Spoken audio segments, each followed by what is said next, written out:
നമസ്കാരം.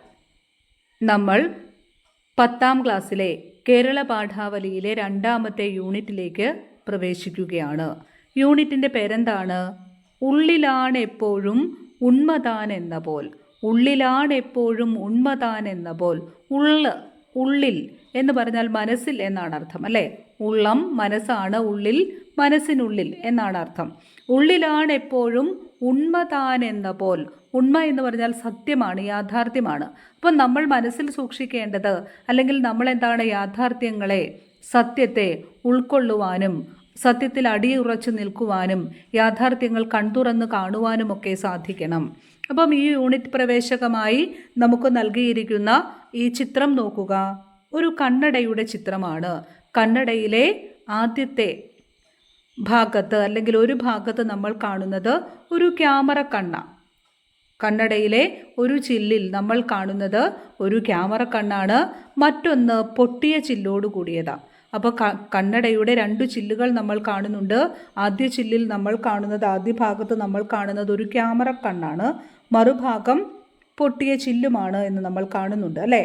അപ്പം ഇതിനോട് അനുബന്ധമായി തന്നെ 2 വരികൾ കൂടി നമുക്ക് നൽകിയിട്ടുണ്ട്. പ്രശസ്ത എഴുത്തുകാരനായ KA ജയശീലൻ്റെ 2 വരികളാണ് നമുക്ക് നൽകിയിരിക്കുന്നത്. പ്രശസ്ത എഴുത്തുകാരനായ KA ജയശീലൻ്റെ 2 വരികൾ എന്താണ്? കണ്ണിനെ കാണുന്നില്ലെന്നതാണ് കാഴ്ചയുടെ വലിയൊരു കുറവ്. കണ്ണിനെ കാണുന്നില്ലെന്നതാണ് കാഴ്ചയുടെ വലിയൊരു കുറവ്. അപ്പോൾ ഈ ചിത്രത്തിലെ നോക്കുക, ക്യാമറ കണ്ണ് മാധ്യമങ്ങളുമായി ബന്ധപ്പെട്ട ഒരു യൂണിറ്റാണ് ഇതിൽ 3 പാഠങ്ങളാണുള്ളത്. ഈ 3 പാഠങ്ങളും മാധ്യമങ്ങളുമായി ബന്ധപ്പെട്ട, മാധ്യമ ലോകം വിശകലനം ചെയ്യുന്ന 3 പാഠങ്ങൾ തന്നെയാണ്. അപ്പോൾ തീർച്ചയായും ആ അർത്ഥത്തിൽ ചിന്തിക്കുമ്പോൾ ഈ പ്രവേശക പാഠത്തിലെ ചിത്രത്തിൽ കാണുന്ന, പ്രവേശകമായി നൽകിയിരിക്കുന്ന ഈ ചിത്രം, അതിലെ ക്യാമറ കണ്ണ് തീർച്ചയായും എന്താണ്? പുറത്തേക്ക് തിരിഞ്ഞിരിക്കുന്ന, പുറം കാഴ്ചകൾ കാണുന്ന, തീർച്ചയായും എന്താണ്? മാധ്യമങ്ങളുടെ ക്യാമറ കണ്ണുകൾ തന്നെയാണ്, അല്ലേ? എന്തും ഒപ്പിയെടുക്കുവാൻ, അവിടെ യാഥാർത്ഥ്യങ്ങളെ, സത്യത്തെ കാണുവാൻ, അവതരിപ്പിക്കുവാൻ, ജനപക്ഷത്ത് നിന്നുകൊണ്ട് ചിന്തിക്കുവാൻ, ജനനന്മയ്ക്ക് വേണ്ടി സത്യത്തിലും നീതിയിലും അടിയുറച്ചു നിന്നുകൊണ്ട് പ്രവർത്തിക്കുവാൻ ഒക്കെ മാധ്യമത്തിന് കഴിയണം. അപ്പോൾ അതുകൊണ്ട് തന്നെ എന്താണ്? തുറന്നു പിടിച്ച കണ്ണുകൾ തീർച്ചയായും എന്താണ്? കാഴ്ചകളെ ഒപ്പിയെടുക്കുന്നതിന് വേണ്ടി തന്നെ ആവണം. അപ്പം തീർച്ചയായും ഒരു കണ്ണടയ്ക്ക് വലിയ പ്രാധാന്യമുണ്ട്. കണ്ണട എന്തിനു വേണ്ടിയാണ് നമ്മൾ ഉപയോഗിക്കുക? തീർച്ചയായും എന്താണ്? നമ്മുടെ കാഴ്ചകൾ വ്യക്തവും കൃത്യവുമായിരിക്കണം, അതിനു വേണ്ടിയാണ്, അല്ലേ? അപ്പം ഏതെങ്കിലും തരത്തിൽ നമുക്ക് എന്താണ്, കാഴ്ചയുമായി ബന്ധപ്പെട്ട എന്തെങ്കിലും പരിമിതികൾ ഉണ്ടെങ്കിൽ നമ്മൾ കണ്ണട ഉപയോഗിക്കും. കാരണം എന്താണ്? കാഴ്ചകൾ വ്യക്തവും കൃത്യവുമായിരിക്കണം. നല്ല തെളിമയോടുകൂടി കൃത്യമായി ശരിയായി നമുക്ക് കാര്യങ്ങൾ കാണുവാൻ സാധിക്കണം. അപ്പോൾ അതുകൊണ്ട് തന്നെ എന്താണ്, ഈ ക്യാമറയിലെ കണ്ണുകൾ തീർച്ചയായും മാധ്യമങ്ങൾ എത്രമാത്രം പ്രധാനപ്പെട്ടതാണ്. ഒരു ജനാധിപത്യ രാജ്യത്തെ സംബന്ധിച്ചിടത്തോളം മാധ്യമങ്ങൾക്ക് വളരെ പ്രധാനപ്പെട്ട ഒരു പങ്ക് വഹിക്കുവാനുണ്ട്.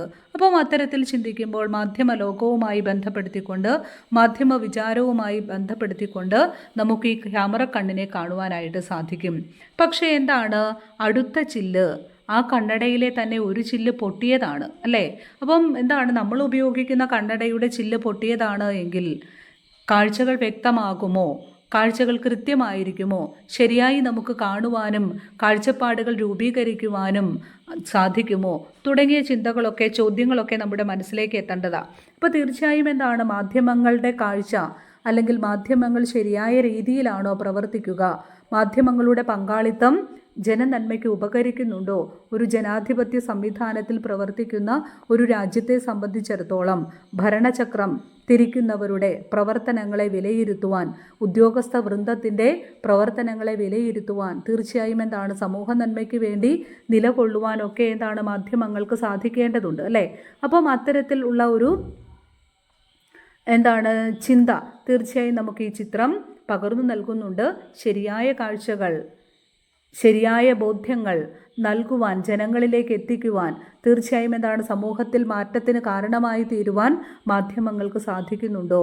അല്ല എങ്കിൽ ഏതെങ്കിലുമൊക്കെ തരത്തിലുള്ള സ്വജനപക്ഷപാതപരമായ പ്രവർത്തനങ്ങളോ, സ്വാർത്ഥ ലാഭത്തിന് വേണ്ടിയുള്ള പ്രവർത്തനങ്ങളോ, റേറ്റിംഗ് കൂട്ടുന്നതിനോ, അല്ല എങ്കിൽ എന്താണ് കച്ചവട താല്പര്യത്തിൽ ഊന്നി നിന്നുകൊണ്ടുള്ള പ്രവർത്തനങ്ങളോ ഒക്കെയാണോ മാധ്യമങ്ങൾ നിർവഹിക്കുക?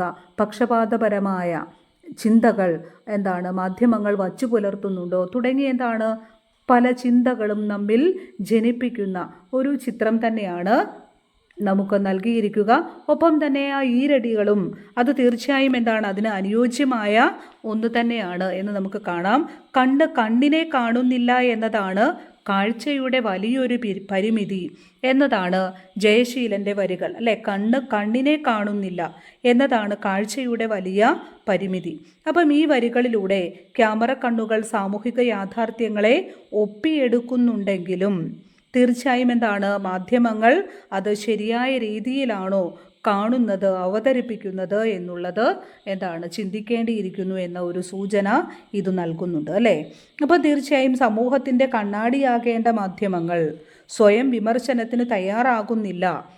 സമൂഹത്തിൻ്റെ കണ്ണാടിയാകേണ്ട മാധ്യമങ്ങൾ സ്വയം വിമർശനത്തിന് തയ്യാറാകുന്നുണ്ടോ എന്നുള്ള വലിയൊരു ചോദ്യം ഈ ഈരടികളും ഈ ചിത്രവും നമുക്ക് മുൻപിൽ അവതരിപ്പിക്കുന്നുണ്ട്. അപ്പോൾ അത്തരത്തിൽ എന്താണ് നമുക്ക് ഈ പ്രവേശക പാഠത്തെ കാണുവാനും വിലയിരുത്തുവാനും സാധിക്കേണ്ടതുണ്ട്. സമകാലിക ലോകം തീർച്ചയായും മാധ്യമങ്ങൾക്ക് വളരെയധികം പ്രാധാന്യമുള്ള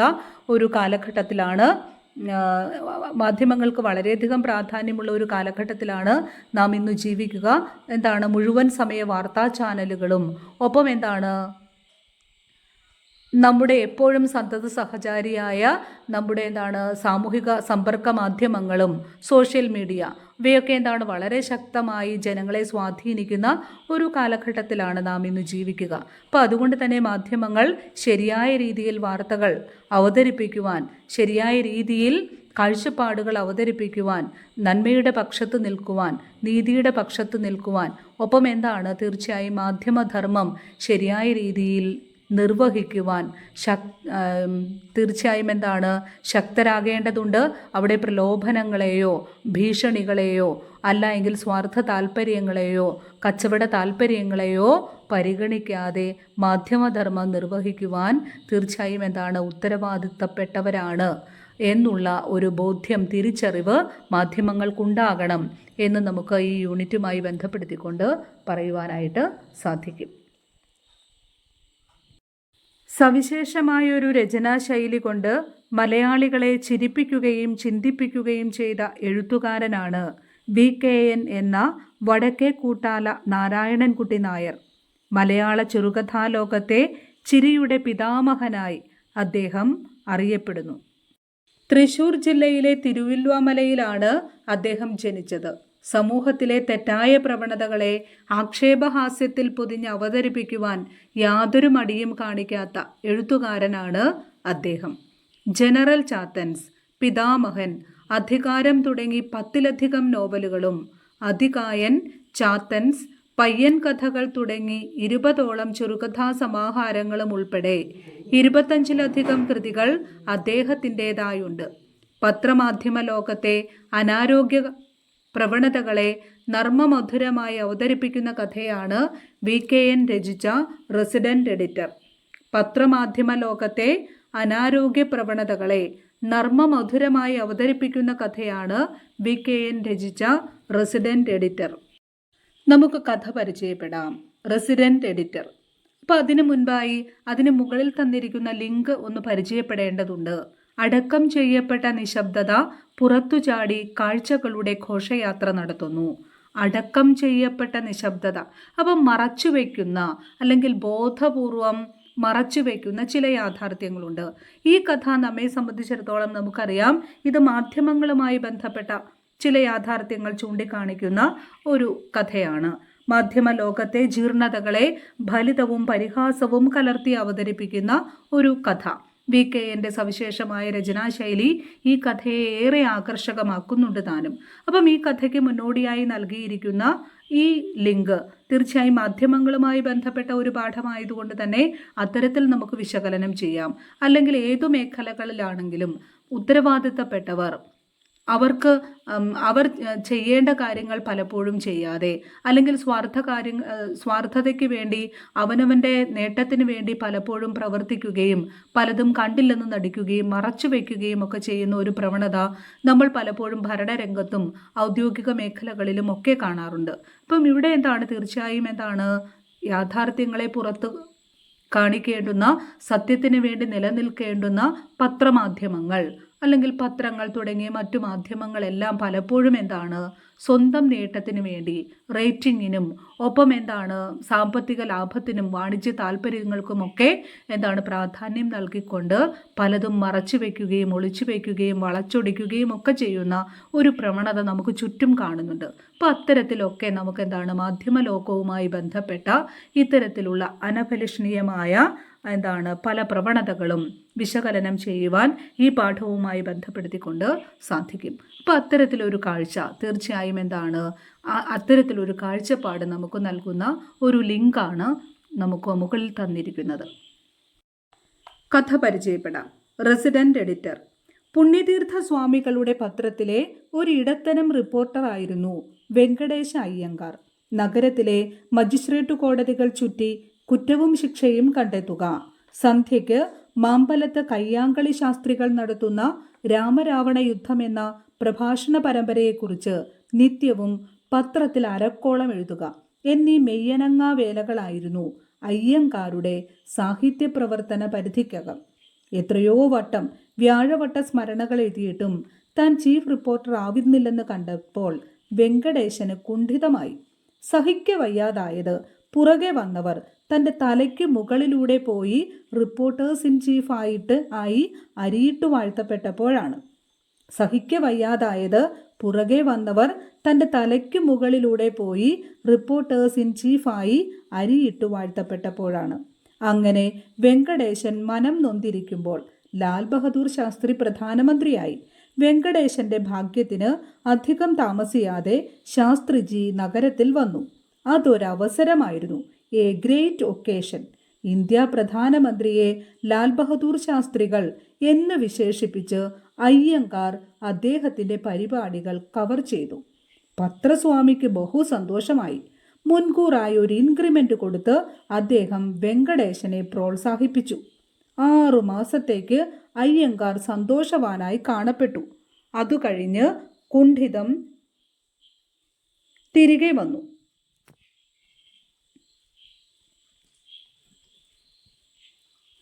അവസാനം ഒരു തീരുമാനത്തിലെത്തി. പത്രസ്വാമിയെ രാവിലെ വീട്ടിൽ ചെന്നു കാണുക. അടിയന്തിരമാ ചീഫ് റിപ്പോർട്ടറായി പ്രമോഷൻ വേണം, ഇല്ലെന്നാൽ രാജിവെക്കുന്നു, മന്ദിക്കണം. പിറ്റേന്നു കാലത്ത് തിരുപ്പതി തമ്പുരാന്റെ വിഗ്രഹത്തെ പൂജിച്ച് വെങ്കടേശൻ പത്രസ്വാമിയുടെ വസതിയിൽ ചെന്നു. ആ സ്വാമി മുകളിലാണെന്ന് ഭൃത്യൻ വാൾതുരൈ സ്വാമി പറഞ്ഞു. കോണി കയറാൻ വെങ്കടേശൻ തളത്തിൽ കടന്നപ്പോഴാണ് കൂറ്റൻ അൽസേഷ്യൻ പട്ടി കോണിയുടെ പിന്നിൽ നിന്ന് നിരായുധന്റെ നേർക്ക് കുരച്ചു ചാടുന്നത്. നിമിഷാർത്ഥം ശങ്കിക്കാതെ വെങ്കടേശൻ ഉടുത്ത മുണ്ടഴിച്ച് സിംഹത്തിന്റെ മുഖത്തേക്കെറിഞ്ഞ് കോണി കയറി. കൗപീനവും ഷർട്ടുകോട്ടും തലപ്പാവും ധരിച്ച് തൻ്റെ മുന്നിൽ നിൽക്കുന്ന വെങ്കടേശനെ നോക്കി. താഴെ പട്ടിയുടെ ഉഗ്രമായ കുര ശ്രദ്ധിച്ചു പത്രസ്വാമി ഒരു നിമിഷം നിന്താൻ. പിന്നീട് 2 പേരും താഴെ ഇറങ്ങി. വെങ്കടേശന്റെ വസ്ത്രം പട്ടി ഇഞ്ചിഞ്ചായി കടിച്ചു നുറുക്കിയിടുകയാണ്. പട്ടിയെയും മറ്റേ വിശ്വസ്തനെയും മാറി മാറി നോക്കി പത്രസ്വാമി ചോദിച്ചു, ഉനക്ക് എന്നെ വേണം? വെങ്കടേശൻ പറഞ്ഞു, ചീഫ് റിപ്പോർട്ടർ ആകണം. പ്രത്യുൽപ്പന്നമതിയും കൊതിയനുമായി ഉനക്ക് അത് റൊമ്പം ചിന്ന പോസ്റ്റ്. വേറെന്നാ വേണം? നിങ്ങൾ കൽപ്പിച്ചാൽ മതി. പത്രസ്വാമി ഉത്തരവായി. இந்த നിമിഷം മുതൽ ചെത്തുപോകും വരേക്കും നീ നമ്മ പത്രത്തോട് റെസിഡന്റ് എഡിറ്റർ. നമ്മൾ പരിചയപ്പെട്ടല്ലോ. ഒരിക്കൽ കൂടി കഥയുടെ പ്രധാനപ്പെട്ട കാര്യങ്ങളൊക്കെ, കഥയുമായി ബന്ധപ്പെട്ട പ്രധാന കാര്യങ്ങളൊക്കെ ഒന്ന് പറഞ്ഞു പോയതിനു ശേഷം നമുക്ക് പഠന പ്രവർത്തനങ്ങൾ വിശകലനം ചെയ്യാം. റെസിഡന്റ് എഡിറ്റർ പത്രമാധ്യമ ലോകത്തെ ജീർണതകളെ ഫലിതവും പരിഹാസവും കലർത്തി അവതരിപ്പിക്കുന്ന കഥയാണ് VKN രചിച്ച റെസിഡന്റ് എഡിറ്റർ. ഈ കഥയിലെ പ്രധാന കഥാപാത്രം ആരാണ്? ഈ കഥയിലെ പ്രധാന കഥാപാത്രം വെങ്കടേശ അയ്യങ്കാറാണ്. വെങ്കടേശ അയ്യങ്കാർ ആരാണ് എന്ന് നമ്മൾ കാണുന്നുണ്ട്. പുണ്യതീർത്ഥ സ്വാമികളുടെ ഉടമസ്ഥതയിലുള്ള പത്രത്തിലെ ഒരിടത്തരം റിപ്പോർട്ടറാണ് വെങ്കടേശ അയ്യങ്കാർ. പുണ്യതീർത്ഥ സ്വാമികളുടെ ഉടമസ്ഥതയിലുള്ള പത്രത്തിലെ ഒരിടത്തരം റിപ്പോർട്ടറാണ്. മജിസ്ട്രേറ്റ് കോടതികൾ കയറിയിറങ്ങി കുറ്റവും ശിക്ഷയും കണ്ടെത്തി ചില കുറിപ്പുകൾ എഴുതുക, രാമരാവണ യുദ്ധം പ്രഭാഷണ പരമ്പരയെക്കുറിച്ച് നിത്യവും അരക്കോളം എഴുതുക എന്നതിനപ്പുറം ഗൗരവതരമായ ഒരു വാർത്തയും അയാൾ ചെയ്യുന്നില്ല. അപ്പോൾ എന്താണ്, അയാളുടെ വളരെ സാധാരണമായ ചില കാര്യങ്ങൾ മാത്രമാണ് അയാൾ ചെയ്യുക. അതുകൊണ്ട് തന്നെ എന്താണ്, ചീഫ് റിപ്പോർട്ടർ എന്ന പദവിയിലേക്ക് അയാൾക്ക് പ്രമോഷനൊന്നും ലഭിക്കുന്നില്ല. പക്ഷേ എന്താണ്, അയാൾ നിരാശനാകുന്നു. അതിനുള്ള കാരണവും നമ്മൾ കാണുന്നുണ്ട്. അപ്പോൾ ദീർഘകാലമായി പത്രത്തിൽ പ്രവർത്തിക്കുന്നുണ്ട്. പക്ഷേ തനിക്ക് ചീഫ് റിപ്പോർട്ടർ ആവാൻ സാധിക്കുന്നില്ല. എന്നാൽ തനിക്ക് ശേഷം വന്നവർ ചീഫ് റിപ്പോർട്ടർ ആവുന്നു. അങ്ങനെ പുതിയ പുതിയ പദവികൾ ലഭിക്കുന്നു, പ്രമോഷൻ ലഭിക്കുന്നു. അപ്പോൾ ഇത് കാണുമ്പോൾ അയാൾ അസ്വസ്ഥനും നിരാശനുമാകുന്നു. ചീഫ് റിപ്പോർട്ടർ പദവിക്ക് വേണ്ടി അയാൾ ശ്രമിക്കുന്നുണ്ട്, അയാൾ കാത്തിരിക്കുന്നുണ്ട്. അങ്ങനെ ഇരിക്കെയാണ് ലാൽ ബഹദൂർ ശാസ്ത്രി ഇന്ത്യയുടെ പ്രധാനമന്ത്രി ആയതും അദ്ദേഹം നഗരത്തിലെത്തിയതും. ലാൽ ബഹദൂർ ശാസ്ത്രിയെ കുറിച്ച് ലാൽ ബഹദൂർ ശാസ്ത്രികൾ എന്ന പൂജക ബഹുവചനം ചേർത്ത് വിശേഷിപ്പിച്ച് അദ്ദേഹം വാർത്ത എഴുതി. അപ്പോൾ അങ്ങനെ മാധ്യമരംഗത്ത് പുതുമകൾ സൃഷ്ടിക്കുന്നതായി അയാൾ അഭിമാനിക്കുന്നു. ആ വാർത്ത അയാൾ കവർ ചെയ്യുന്നുണ്ട്. അപ്പോൾ അയ്യങ്കാരെ ഒന്ന് സന്തോഷിപ്പിക്കുന്നതിന് വേണ്ടി പത്രസ്വാമി ചെറിയൊരു ഇൻക്രിമെൻറ്റും കൊടുത്തു. 6 മാസക്കാലത്തേക്ക് അയ്യങ്കാർ സന്തോഷവാനായിരുന്നു എന്ന് നമ്മൾ കഥയിൽ നിന്ന് കാണുന്നുണ്ട്. പക്ഷേ അതിനുശേഷം വീണ്ടും അയാൾ ചീഫ് റിപ്പോർട്ടർ പദവിക്ക് വേണ്ടി ആഗ്രഹിച്ചു തുടങ്ങി. ചീഫ് റിപ്പോർട്ടറായി തനിക്ക് പ്രമോഷൻ നൽകിയില്ലെങ്കിൽ രാജിവയ്ക്കും എന്ന് ഭീഷണി മുഴക്കിക്കൊണ്ട് അയാൾ പത്രമുടമ പുണ്യതീർത്ഥ സ്വാമികളുടെ വീട്ടിലെത്തുന്നത് നമ്മൾ കാണുന്നുണ്ട്. അയാളെ കണ്ടപ്പോൾ കൂറ്റൻ അൾസേഷൻ നായ കുരച്ചുകൊണ്ട് ചാടിയെത്തുന്നതും ഉടുമുണ്ടഴിച്ച് പട്ടിയുടെ മുഖത്തേക്കെറിഞ്ഞ് അയാൾ കടിയേൽക്കാതെ രക്ഷപ്പെടുന്നത് നമ്മൾ കാണുന്നുണ്ട്. ഉടുമുണ്ട് നഷ്ടപ്പെട്ടെങ്കിൽ എന്ത്, അയാൾ പിന്മാറിയില്ല. ഉടുമുണ്ടില്ലാതെ കൗപീനവും ഷർട്ട് കോട്ടും തലപ്പാവുമായ അയാൾ പത്രസ്വാമിയുടെ മുന്നിലെത്തുന്നത് നമ്മൾ കാണുകയാണ്. അയാൾക്കതിൽ ലവലേശം ലജ്ജ തോന്നിയില്ല. ഇങ്ങനെ സ്ഥാനമാനങ്ങൾക്ക് വേണ്ടി, പ്രമോഷന് വേണ്ടി ആരുടെ മുൻപിലും നിൽക്കുവാൻ, നാണം കെടുവാൻ തയ്യാറാകുന്ന ഒരാളാണ് വെങ്കടേശ അയ്യങ്കാർ എന്ന് നമ്മൾ കാണുന്നുണ്ട്. അപ്പോൾ അങ്ങനെ പത്രസ്വാമിയുടെ മുന്നിലെത്തിയ വെങ്കടേശ അയ്യങ്കാർ തൻ്റെ ആവശ്യം ഉന്നയിക്കുന്നുണ്ട്. ചീഫ് റിപ്പോർട്ടർ ആവണം. പ്രത്യുൽപ്പന്നമതിയും കൊതിയനുമായ ഉനക്ക് അത് റൊമ്പം ചിന്ന പോസ്റ്റ് എന്നാണ് അതിന് മറുപടിയായി നമ്മുടെ പത്രസ്വാമി പുണ്യതീർത്ഥ സ്വാമികൾ പറയുക. എന്താണ് പറഞ്ഞത്? പ്രത്യുൽപ്പന്നമതി എന്ന് പറഞ്ഞാൽ വേണ്ടത് വേണ്ടപ്പോൾ ചെയ്യാൻ ബുദ്ധിയുള്ളയാൾ. അപ്പോൾ പരിഹസിച്ചുകൊണ്ടാണ് ഇങ്ങനെ പറയുക. പ്രത്യുൽപ്പന്നമതിയും കൊതിയനുമായ ഉനക്ക് അത് റൊമ്പം ചിന്ന പോസ്റ്റ്. അത് നിന്നെ സംബന്ധിച്ച് ചീഫ് റിപ്പോർട്ടർ പദവി എന്നൊക്കെ പറയുന്നത് വളരെ ചെറിയൊരു പോസ്റ്റാണ്. നീ വലിയ ഉത്തരവാദിത്തപ്പെട്ട പദവികളിലൊക്കെ ഇരിക്കാൻ യോഗ്യനാണ്. അതുകൊണ്ട് തന്നെ നിനക്കത് ചേരില്ല, നിനക്കതൊരു ചെറിയ പോസ്റ്റാണ്. അപ്പം വേറെ എന്താ വേണ്ടത്, വേറെ എന്ത് ജോലിയാണ് വേണ്ടത്, അല്ലെങ്കിൽ വേറെന്താണ് നിനക്ക് വേണ്ടി ചെയ്യേണ്ടത് എന്ന് പുണ്യതീർത്ഥ സ്വാമികൾ ചോദിക്കുകയാണ്. നിങ്ങൾ കൽപ്പിച്ചാൽ മതി എന്ന് വെങ്കടേശ അയ്യങ്കാർ പറഞ്ഞു. അപ്പോൾ പുണ്യതീർത്ഥ സ്വാമികൾ പറയുകയാണ്, ഇന്ത നിമിഷം മുതൽ ചത്തുപോകും വരേക്കും നീ നമ്മ പത്രത്തോട് റെസിഡന്റ് എഡിറ്റർ. അപ്പോൾ എന്താണ് പ്രമോഷനായി നൽകിയത്? റെസിഡന്റ് എഡിറ്റർ എന്ന പദവിയാണ് പ്രമോഷൻ എന്ന രീതിയിൽ നിർദ്ദേശിക്കുക.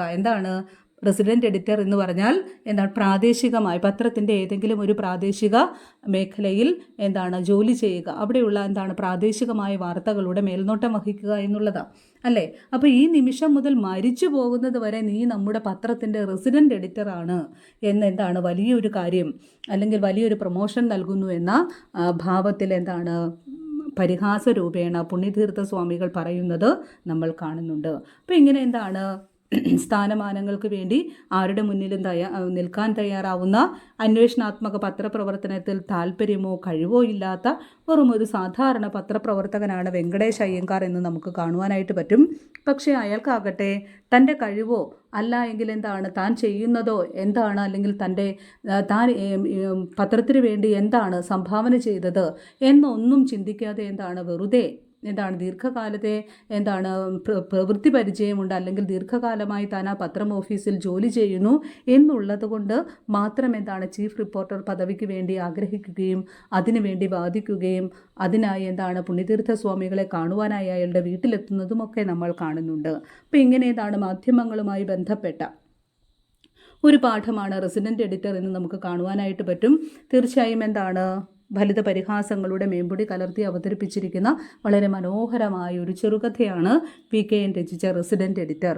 അപ്പം ഇങ്ങനെ സമൂഹത്തിലെ ജീർണതകളെ, അല്ലെങ്കിൽ ഇവിടെ പത്രമാധ്യമ രംഗത്തെ ജീർണതകളെ ചൂണ്ടിക്കാണിക്കുന്ന ഫലിത പരിഹാസത്തിൻ്റെ മേമ്പൊടി കലർത്തി ശക്തമായ ആക്ഷേപഹാസ്യത്തിൽ പൊതിഞ്ഞ് അവതരിപ്പിക്കുന്ന വളരെ ഹൃദയസ്പർശിയായ മനോഹരമായ ഒരു ചെറുകഥയാണ് റെസിഡൻറ്റ് എഡിറ്റർ എന്ന് നമുക്ക് കാണാം.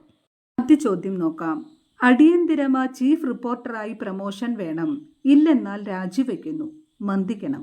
മാധ്യമപ്രവർത്തകനായ വെങ്കടേഷ് അയ്യങ്കാരെ ഈ നിലപാടിലേക്ക് എത്തിച്ച സാഹചര്യം എന്തായിരുന്നു? കണ്ടെത്തി കുറിപ്പ് തയ്യാറാക്കുക.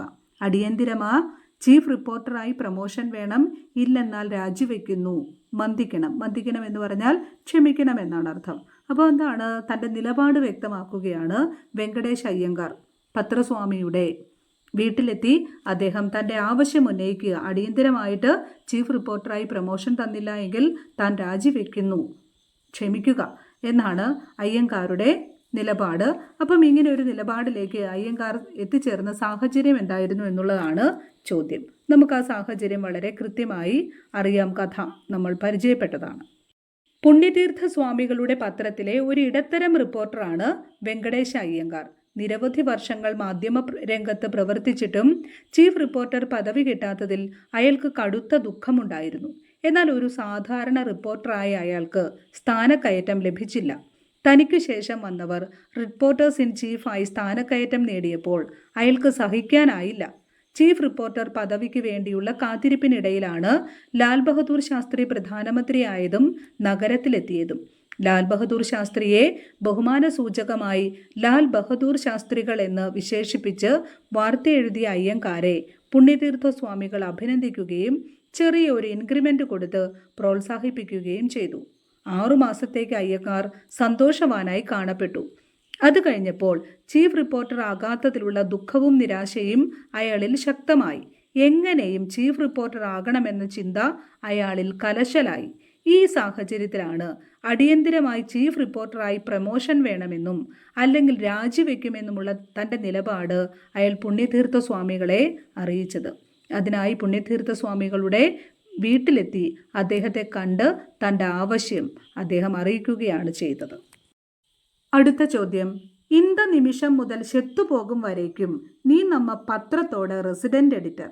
ഫലിതവും ആക്ഷേപഹാസ്യവും ആവിഷ്കരിക്കുവാൻ ഈ വരികൾ എത്രത്തോളം പര്യാപ്തമാണ്? ഇന്ത നിമിഷം മുതൽ ചെത്തുപോകും വരേക്കും നീ നമ്മ പത്രത്തോട് റെസിഡൻറ്റ് എഡിറ്റർ. ഫലിതവും ആക്ഷേപഹാസ്യവും ആവിഷ്കരിക്കാൻ ഈ വരികൾ എത്രത്തോളം പര്യാപ്തമാണ്? നിങ്ങൾ പരിചയപ്പെട്ട VKNൻ്റെ മറ്റു കഥകൾ കൂടി പരിഗണിച്ച് VKN കൃതികളിലെ ഹാസ്യം എന്ന വിഷയത്തിൽ ഉപന്യാസം തയ്യാറാക്കുക.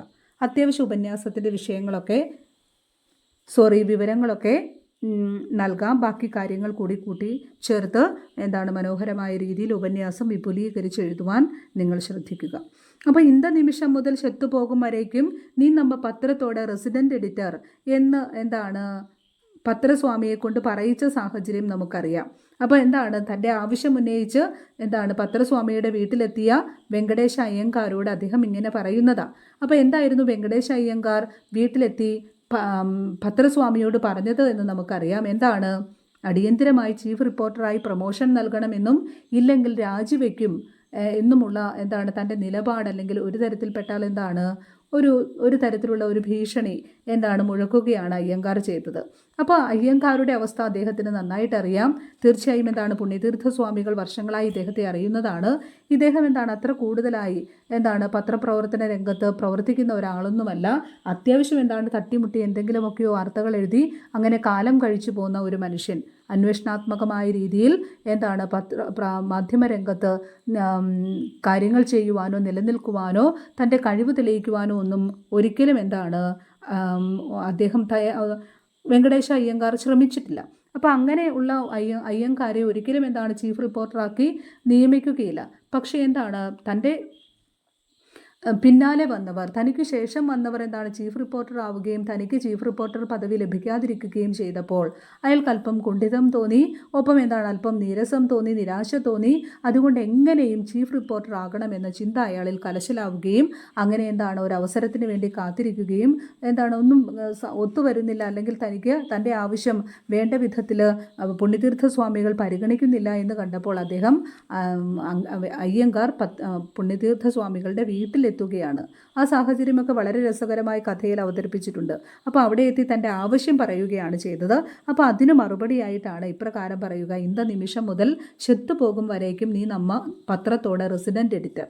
അപ്പോൾ ഏതെങ്കിലും ഒരു പ്രാദേശിക മേഖലയിൽ അവിടുത്തെ വാർത്തകളൊക്കെ കണ്ടെത്തി എഴുതുന്ന ഒരാളായിട്ടാണ് ഇവിടെ റെസിഡൻറ്റ് എഡിറ്റർ എന്ന പദവി നൽകുക. പക്ഷേ അത് തിരിച്ചറിയുവാനുള്ള വകതിരിവോ ബോധമോ പോലും നമ്മുടെ വെങ്കടേശ അയ്യങ്കാർക്കുണ്ടോ എന്നുള്ളതാണ് സംശയം. അപ്പോൾ ഇങ്ങനെ ചീഫ് റിപ്പോർട്ടർ പദവി ആവശ്യപ്പെട്ടുകൊണ്ട് എത്തിയ അയ്യങ്കാരോട് പുണ്യതീർത്ഥ സ്വാമികൾ പറയുന്നതാണ്: ഇന്നു മുതൽ മരിച്ചു പോകുന്നത് വരെ നീ നമ്മുടെ പത്രത്തിൻ്റെ റെസിഡൻറ്റ് എഡിറ്ററാണ്. അപ്പോൾ വലിയൊരു കാര്യം നിർവഹിക്കുന്ന രീതിയിലാണ്, അല്ലെങ്കിൽ ഒരു വലിയ പ്രൊമോഷൻ നൽകുന്ന രീതിയിലാണ് അയ്യങ്കാരോട് ഇപ്രകാരം പുണ്യതീർത്ഥ സ്വാമികൾ പറയുന്നത്. പക്ഷേ അതിൻ്റെ പിന്നിലെ ആക്ഷേപഹാസ്യം എത്രത്തോളം ശക്തമാണ് എന്ന് നമുക്ക് തിരിച്ചറിയുവാനായിട്ട് പറ്റും. അപ്പോൾ VKN കഥകളുടെ ഒരു പൊതുവായ അന്തർധാര തന്നെയാണ് ഈ സന്ദർഭത്തിൽ നമുക്ക് കാണുവാനായിട്ട് പറ്റുക. അപ്പം അദ്ദേഹത്തിൻ്റെ ഈ വാക്കുകൾ ശക്തമായൊരു ആക്ഷേപഹാസ്യമാണ്. ഫലിതത്തിൻ്റെ മേമ്പൊടിയിൽ കലർത്തി ഈ കഥ ആദ്യം മുതൽ അവസാനം വരെ വളരെ രസകരമായി VKN അവതരിപ്പിച്ചിട്ടുണ്ട്. അപ്പം നമുക്ക് അത്യാവശ്യം വിവരങ്ങളൊക്കെ ഒന്ന് വിശകലനം ചെയ്യാം. ഉപന്യാസം എഴുതുമ്പോൾ ആദ്യം വിഷയം എഴുതണം. പിന്നീട് നല്ലൊരു ആമുഖം കൊടുക്കുക. ഉപന്യാസത്തിൻ്റെ വിഷയത്തെ സംബന്ധിച്ചുള്ള കൃത്യമായൊരു ഇൻട്രഡക്ഷൻ, അല്ലെങ്കിൽ ആമുഖം തീർച്ചയായും ആദ്യത്തെ പാരഗ്രാഫിൽ ഉണ്ടാവണം. പിന്നെ വിഷയ വിശകലനം ചെയ്യണം. ഒപ്പം അവസാനം ഉപസംഹാരം ഉണ്ടാവണം. അപ്പം തീർച്ചയായും നമ്മൾ വിശകലനം ചെയ്യുന്ന രചനകളിലെ ഉദ്ധരണികളൊക്കെ ഉപയോഗപ്പെടുത്തിക്കൊണ്ട് നമുക്ക് ഉപന്യാസം ആകർഷകമാക്കാം. ഒപ്പം ഉപസംഹാരത്തിലേക്ക് എത്തുമ്പോൾ നമ്മുടെ നിലപാടുകളും അഭിപ്രായങ്ങളും ഒക്കെ കൂട്ടിച്ചേർത്തുകൊണ്ട് ഉപന്യാസത്തെ കൂടുതൽ ആധികാരികവും ഒപ്പം നമ്മുടെ നിലപാടുകൾ വ്യക്തമാക്കിക്കൊണ്ട് ആകർഷകവും ഒക്കെ ആക്കുവാനായിട്ട് സാധിക്കും. അത്തരത്തിൽ ഉപന്യാസ രചനയിൽ കാര്യങ്ങൾ ശ്രദ്ധിക്കുവാനായിട്ട് നിങ്ങൾ എഴുതുമ്പോൾ പ്രത്യേകം ശ്രദ്ധിക്കുക. VKN കൃതികളിലെ ഹാസ്യം.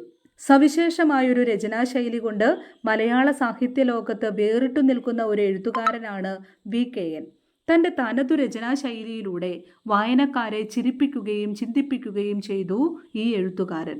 മറ്റാർക്കും അനുകരിക്കാനാവാത്ത സവിശേഷമായൊരു ആഖ്യാന ശൈലി അദ്ദേഹത്തിൻ്റെ രചനകളെ വേറിട്ടതാക്കുന്നു. കഥയും നോവലുമായി 25-ലേറെ കൃതികൾ അദ്ദേഹം രചിച്ചിട്ടുണ്ട്. തോലകവി മുതൽ കുഞ്ചൻ നമ്പ്യാരിലൂടെ, EV കൃഷ്ണപിള്ളയിലൂടെ, സഞ്ജയനിലൂടെ, വൈക്കം മുഹമ്മദ് ബഷീറിലൂടെ VKNൽ എത്തി നിൽക്കുന്ന സമ്പന്നമായൊരു പാരമ്പര്യം മലയാളത്തിലുണ്ട്. ഫലിത പരിഹാസങ്ങളിലൂടെയുള്ള ശക്തമായ സാമൂഹിക വിമർശനമാണ് VKNൻ്റെ ആഖ്യാന സവിശേഷത. VKN കൃതികളിലെ ഹാസ്യം ബുദ്ധിപരവും വിമർശനാത്മകവുമാണ്. അതിലൂടെ മലയാള സാഹിത്യത്തിൽ ചിരിയുടെയും ചിന്തയുടെയും പുതിയ വഴികൾ അദ്ദേഹം തുറന്നു. റെസിഡൻറ്റ് എഡിറ്റർ എന്ന കഥയിലെ വെങ്കടേശ അയ്യങ്കാരിലൂടെ മനുഷ്യൻ്റെ സ്ഥാനമാനങ്ങൾക്കു വേണ്ടിയുള്ള ആർത്തിയെയാണ് അദ്ദേഹം വിമർശിക്കുക. സമൂഹത്തിലെ തെറ്റായ പ്രവണതകളെ നിശിതമായി വിമർശിക്കുന്ന പത്രപ്രവർത്തകരിൽ പോലും ഇത്തരം പ്രവണതകൾ നിലനിൽക്കുന്നതിനെ ഹാസ്യത്തിൻ്റെ മേമ്പൊടി കലർത്തി വിമർശന വിധേയമാക്കുകയാണ് അദ്ദേഹം. പ്രമേയം, കഥാപാത്ര സൃഷ്ടി, ആഖ്യാന രീതി, സംഭാഷണം എന്നിവയിലെല്ലാം ഈ കഥയിൽ ഫലിതം നിറഞ്ഞു നിൽക്കുന്നു. വളരെ കാലം റിപ്പോർട്ടറായി ജോലി നോക്കിയിട്ടും തൻ്റെ തൊഴിലിൽ മികവ് പുലർത്തുവാനോ അന്വേഷണാത്മക മനോഭാവത്തോടെ മാധ്യമപ്രവർത്തനം നിർവഹിക്കാനോ അയ്യങ്കാർക്ക് സാധിച്ചില്ല. എന്നാൽ പ്രമോഷൻ ലഭിക്കാത്തതിൽ അയാൾ നിരാശനും ദുഃഖിതനുമാകുന്നു. തൻ്റെ പിന്നാലെ വന്നവർ ചീഫ് റിപ്പോർട്ടർ ആകുന്നത് കാണുമ്പോൾ അയാൾ അസ്വസ്ഥനാകുന്നു. ലാൽ ബഹദൂർ ശാസ്ത്രിയെക്കുറിച്ചുള്ള വാർത്ത കവർ ചെയ്ത അയ്യങ്കാർക്ക് പത്രസ്വാമി ഇവിടെ പത്രസ്വാമി ആരാണെന്ന് നമുക്കറിയാം, പുണ്യതീർത്ഥ സ്വാമികളാണ്. പുണ്യതീർത്ഥ സ്വാമികൾ ചെറിയൊരു ഇൻക്രിമെൻ്റ് നൽകി സന്തോഷിപ്പിച്ചു. എങ്കിലും ചീഫ് റിപ്പോർട്ടർ ആവുക എന്ന തൻ്റെ സ്വപ്നം ഉപേക്ഷിക്കാൻ അയാൾ തയ്യാറായില്ല.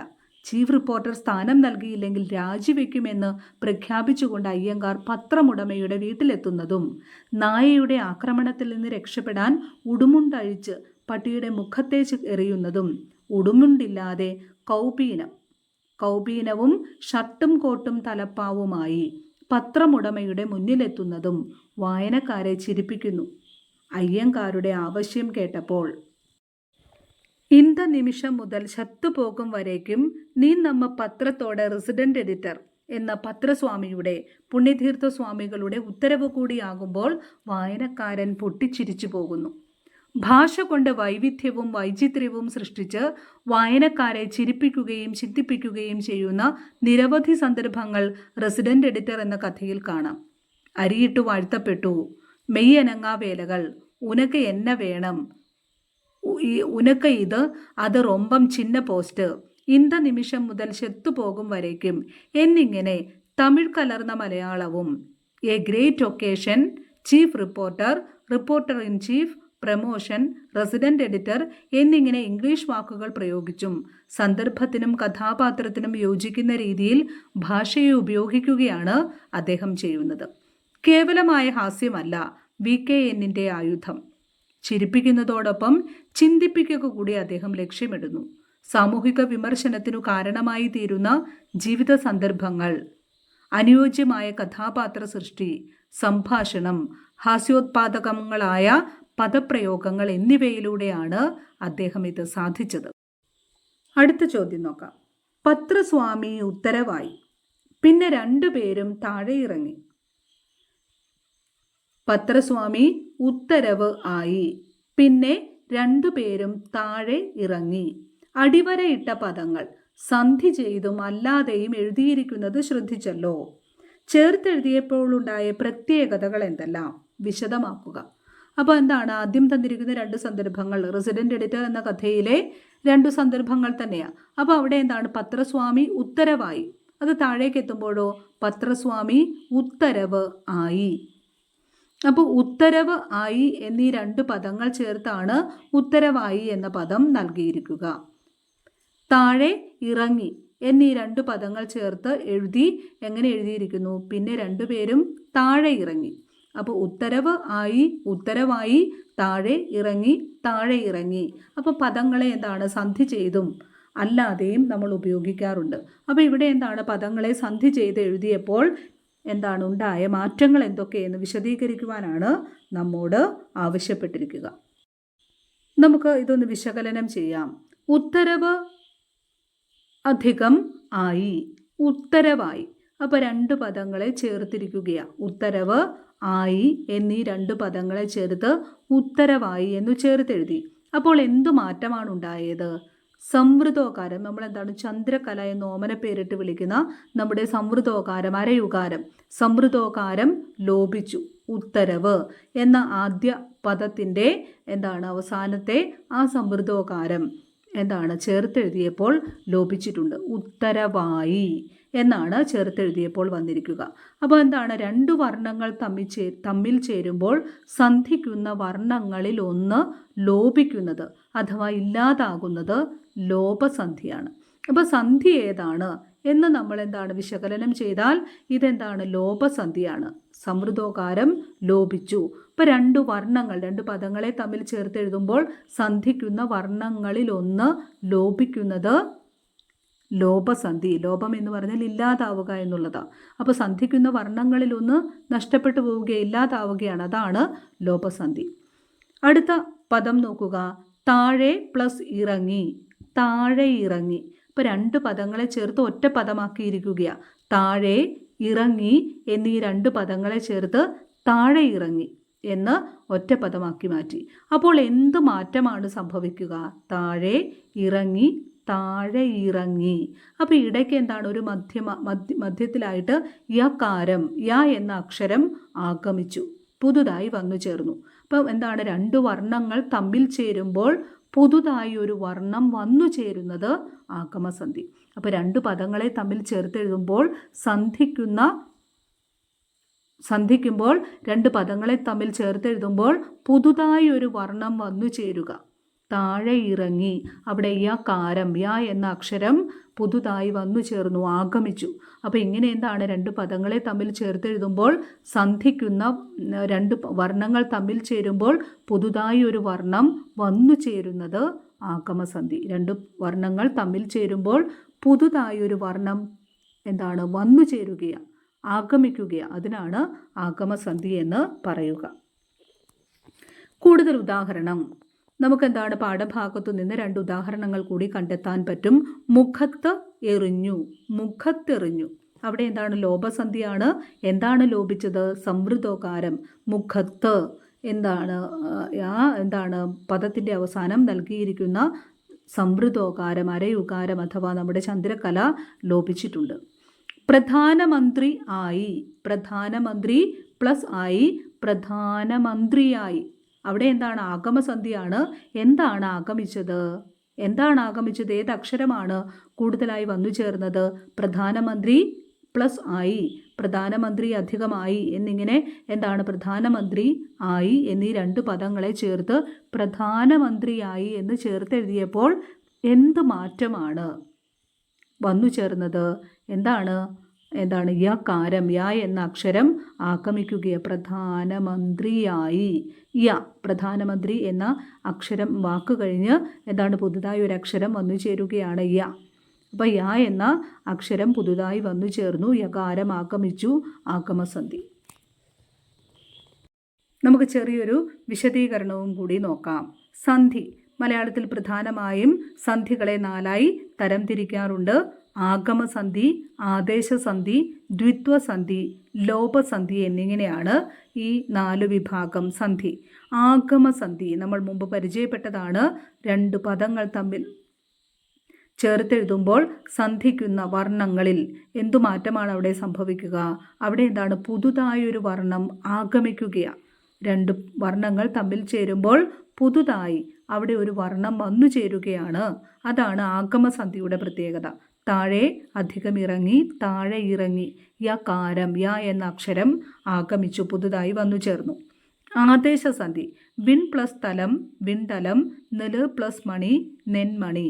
ആദേശസന്ധിയുടെ പ്രത്യേകത രണ്ട് വർണ്ണങ്ങൾ തമ്മിൽ ചേരുമ്പോൾ സന്ധിക്കുന്ന വർണ്ണങ്ങളിലൊന്നു പോയി തൽസ്ഥാനത്ത് മറ്റൊന്ന് വരിക. അപ്പോൾ ഒരു വർണ്ണം പോയി അതിൻ്റെ സ്ഥാനത്ത് മറ്റൊരു വർണ്ണം വന്നു ചേരുന്നതാണ് ആദേശസന്ധിയുടെ പ്രത്യേകത. ആഗമസന്ധി എന്ന് പറഞ്ഞാൽ പുതുതായി ഒരു വർണ്ണം വന്നു ചേരുകയാണ്. ആദേശസന്ധി എന്ന് പറഞ്ഞാൽ സന്ധിക്കുന്ന വർണ്ണങ്ങളിലൊന്ന് പോയി മറ്റൊന്ന് വന്നു ചേരുക, ഒന്ന് പോയി മറ്റൊന്ന് വരിക. അതാണ് ആദേശം. ഒന്നിനെ മാറ്റി അവിടെ മറ്റൊന്ന് വന്നു ചേരുക. ആദേശസന്ധി വിൺ പ്ലസ് തലം, വിൺതലം. അവിടെ ത എന്ന അക്ഷരം പോയി അവിടെ എന്താണ്? ട എന്ന അക്ഷരം വന്നാണ് വിൺതലം എന്നായി മാറുക. വിൺ പ്ലസ് തലം, വിൺതലം. നെല് പ്ലസ് മണി, നെന്മണി. ല എന്ന അക്ഷരം പോയി അവിടെ എന്തായി മാറുന്നു? ന ആയി മാറുകയാണ്. അപ്പോൾ ഇതിൻ്റെ നിയമങ്ങളൊക്കെ പറഞ്ഞു പോകണമെങ്കിൽ എന്താണ്? അതിനെപ്പറ്റി അത്യാവശ്യം നമ്മൾ പറഞ്ഞു പോകണം. അതുകൊണ്ട് അതിൻ്റെ വിശദീകരണങ്ങളിലേക്കൊന്നും പോകുന്നില്ല. വിൺ പ്ലസ് തലം, വിൺതലം. അവിടെ എന്താണ്? തകാരം, ത എന്ന അക്ഷരം പോയി ട എന്ന അക്ഷരം വന്നാണ് വിൺതലം, ഇണ്ട ആയി മാറുക. നെല് പ്ലസ് മണി, നെന്മണി, നെന്മണി. അവിടെ എന്താണ്? മ എന്ന അക്ഷരം അവിടെയുണ്ട്. പിന്നെ എന്താണ്? പൂർവ്വപദത്തിൻ്റെ ല എന്ന അക്ഷരം, ല എന്ന വർണ്ണം ലോപിച്ച് അവിടെ എന്താണ്? ന എന്ന അക്ഷരം വന്നു ചേരുകയാണ്. അപ്പം നെന്മണി, നെല് പ്ലസ് മണി, നെന്മണി എന്നായി മാറുന്നത് നമുക്ക് കാണാം. മൂന്നാമത്തേത് ഏതാണ്? ദ്വിത്വസന്ധി. ദ്വിത്വം എന്ന് പറഞ്ഞാൽ ഇരട്ടിപ്പാണ്. ദ്വിത്വം എന്ന് പറഞ്ഞാൽ ഇരട്ടിപ്പ്. രണ്ട് വർണ്ണങ്ങൾ തമ്മിൽ ചേരുമ്പോൾ സന്ധിക്കുന്ന വർണ്ണങ്ങളിലൊന്ന് ഇരട്ടിക്കുന്നതാണ് ദ്വിത്വസന്ധി. പച്ച അധികം കപ്പ, പച്ചക്കപ്പ. പച്ച അധികം കല്ല്, പച്ചക്കല്ല്. അവിടെ എന്താണ്? ഉത്തരപദത്തിൻ്റെ ആദ്യ വർണ്ണം ഇരട്ടിക്കുന്നതാ. പച്ച പ്ലസ് കപ്പ, പച്ചക്കപ്പ. ക എന്ന അക്ഷരം ഇക്ക എന്ന് ഇരട്ടിച്ച് മാറുന്നതായി നമുക്ക് കാണാം. പച്ച പ്ലസ് കല്ല്, പച്ചക്കല്ല്. ക എന്ന അക്ഷരം ഇരട്ടിച്ച് ഇക്ക എന്നായി മാറുകയാണ്. അപ്പോൾ ഇങ്ങനെ എന്താണ്? രണ്ട് പദങ്ങൾ തമ്മിൽ ചേരുമ്പോൾ സന്ധിക്കുന്ന വർണ്ണങ്ങളിലൊന്ന് ഇരട്ടിക്കുന്നതാണ് ദ്വിത്വസന്ധി. നാലാമത്തേത് ലോപസന്ധി. ലോപസന്ധി എന്താണ് എന്ന് നമ്മൾ പറഞ്ഞതാണ്. സന്ധിക്കുന്ന വർണ്ണങ്ങളിലൊന്ന് ലോപിക്കുക. രണ്ട് പദങ്ങൾ തമ്മിൽ ചേർക്കുമ്പോൾ സന്ധിക്കുന്ന വർണ്ണങ്ങളിലൊന്ന് ലോപിക്കുകയാണ് ലോപസന്ധിയുടെ പ്രത്യേകത. അപ്പോൾ ഇങ്ങനെ എന്താണ്? പദങ്ങളെ സന്ധി ചേർത്ത് എഴുതുമ്പോൾ വർണ്ണങ്ങൾക്ക് മാറ്റമുണ്ടാകും. പദങ്ങൾ സന്ധി ചെയ്ത് എഴുതുമ്പോൾ എന്താണ്? വർണ്ണങ്ങൾക്ക്, അക്ഷരങ്ങൾക്ക് മാറ്റമുണ്ടാകും. ആ മാറ്റങ്ങളെ അടിസ്ഥാനമാക്കിയാണ് സന്ധി ഏതെന്ന് നിർണ്ണയിക്കുക. പദങ്ങൾ സന്ധി ചെയ്ത് ഉപയോഗിക്കുമ്പോൾ എന്താണ്? വളരെ സുഖകരമായി അർത്ഥവ്യക്തതയോടെ ഒഴുക്കോടെ സംസാരിക്കാനായിട്ട് പറ്റും. ഉത്തരവ്, ആയി എന്ന് പറയുന്നതിനേക്കാൾ എത്രയോ സുഖമാണ്, എത്രയോ വ്യക്തമാണ്, എത്രയോ എന്താണ് അർത്ഥശങ്കയ്ക്ക് ഇടയില്ലാത്ത വിധം വളരെ കൃത്യമാണ് ഉത്തരവായി എന്ന് പറയുമ്പോൾ. അതുപോലെ തന്നെയാണ് മറ്റു പദങ്ങളും. നമ്മൾ താഴെ ഇറങ്ങി എന്ന് പറയുമ്പോൾ ഉണ്ടാകുന്ന ബുദ്ധിമുട്ടൊന്നും താഴെ ഇറങ്ങി എന്ന് പറയുമ്പോഴില്ല. അപ്പോൾ വളരെ വ്യക്തതയോടെ അനായാസം ഒഴുക്കോടെ സുഖകരമായി എന്താണ് സംസാരിക്കുവാൻ തീർച്ചയായും എന്താണ് നമ്മുടെ പദങ്ങൾ സന്ധി ചെയ്ത് എഴുതുന്നതിലൂടെ അല്ലെങ്കിൽ സംസാരിക്കുന്നതിലൂടെ സാധിക്കും. അടുത്തത് ഒരു പാനൽ ചർച്ചയ്ക്കുള്ള വിഷയമാണ്. മാധ്യമങ്ങളിൽ വിളയുന്ന ലോകം എന്നാണ് ചർച്ചാ വിഷയം. രണ്ടു കഥാസന്ദർഭങ്ങൾ നൽകിയിട്ടുണ്ട്. VKN എഴുതിയ റെസിഡന്റ് എഡിറ്റർ എന്ന കഥയിലെ ഒരു സന്ദർഭം, മറ്റൊന്ന് M. മുകുന്ദൻ്റെ വിവർത്തനം എന്ന കഥയിലെ ഒരു സന്ദർഭവും നൽകിയിട്ടുണ്ട്. അപ്പം രണ്ടു കഥാസന്ദർഭങ്ങളും മാധ്യമലോകത്തെ വ്യത്യസ്ത വീക്ഷണങ്ങളിൽ അവതരിപ്പിച്ചിരിക്കുകയാണ്.